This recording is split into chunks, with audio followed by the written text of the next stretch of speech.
We want to ask all of you to just feel something for a moment. Is this conversation buoying you or depressing you? Do you believe it? Do you believe in your ability to be or do or have anything? That's what we want for you. And if you're feeling sort of aggravated by it or annoyed by it or yeah but, I want to say yeah but about it, that just means that you've got some resistance about some things that you really care about. It's a very normal thing to want something to manifest, and before it is manifested, feel the absence of its manifestation. But you got to get over that. So the manifestation that we're asking you here to reach for is the emotional manifestation. Because you can want $1 million because you want the financial freedom that indicates or implies.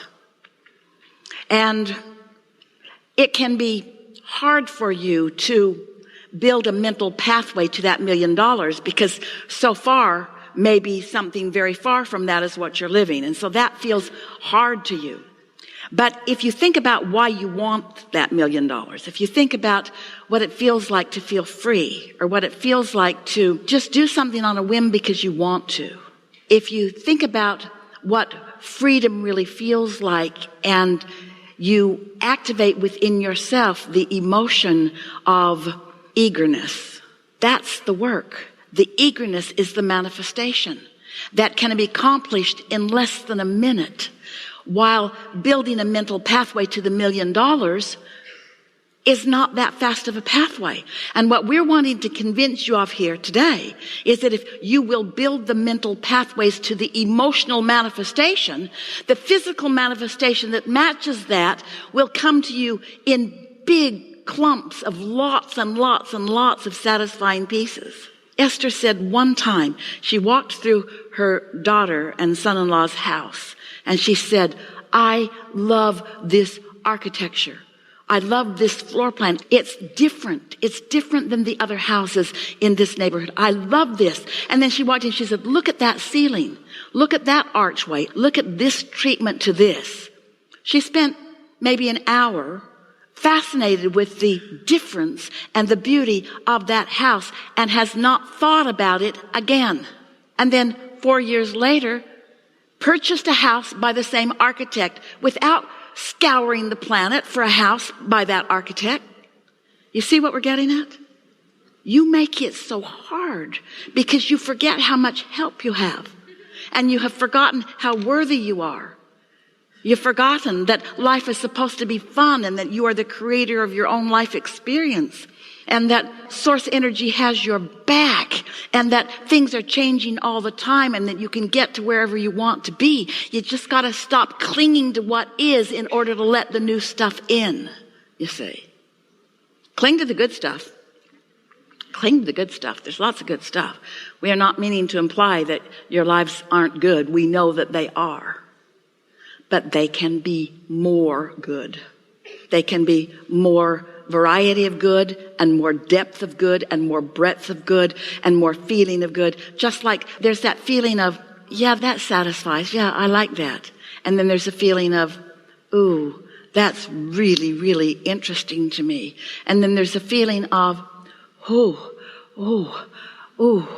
eagerness. There's that feeling of passion. There's that feeling of ecstasy. There's that feeling of love. There's that feeling of wholeness that you all deserve to be much more of the time than you're letting yourself be it, you see. This is a conversation about creating your mood because your mood is your indicator of your true point of attraction so that you get the fun of making the correlation between, yeah, I was in a bad mood, but I wanted to be in a better mood. So I said, is it a little better? Is it a little worse? It is about the same until I got it going a little better. And then it got better and better and my mood got elevated and then that happened and then that happened. And then I noticed that had happened. And then I started to expect more and more. And then the train is running away with wonderful things that are coming to you. And now we ask you the biggest question of all, how are you going to not feel guilty? Because everybody hasn't figured out how to do that.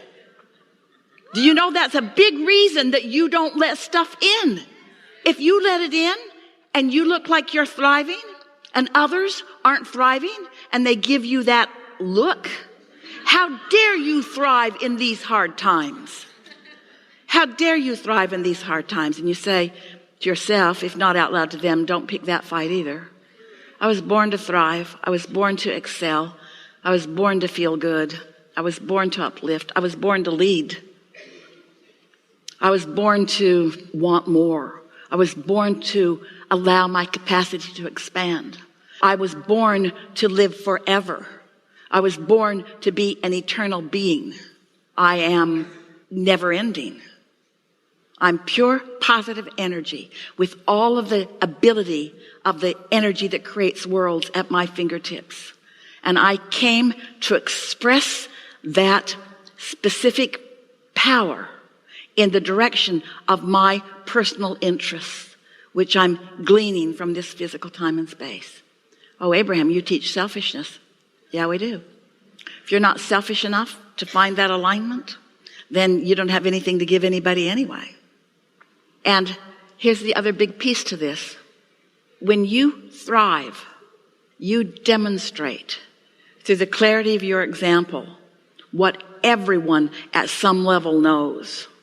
And even when they rail against your success because it inflames their sense of not succeeding, there's a part of them still that is awakened. And when you know what you know, and you explain to them how you came about, I didn't understand at one point, but then that didn't make sense, and that didn't make sense, but that did. And I just felt my way back into my wholeness. Yeah. You have no idea how many points you touched. Yes, we do. No, much more.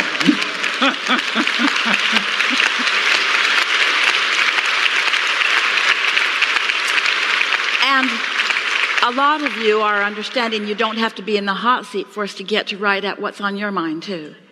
In other words, yeah.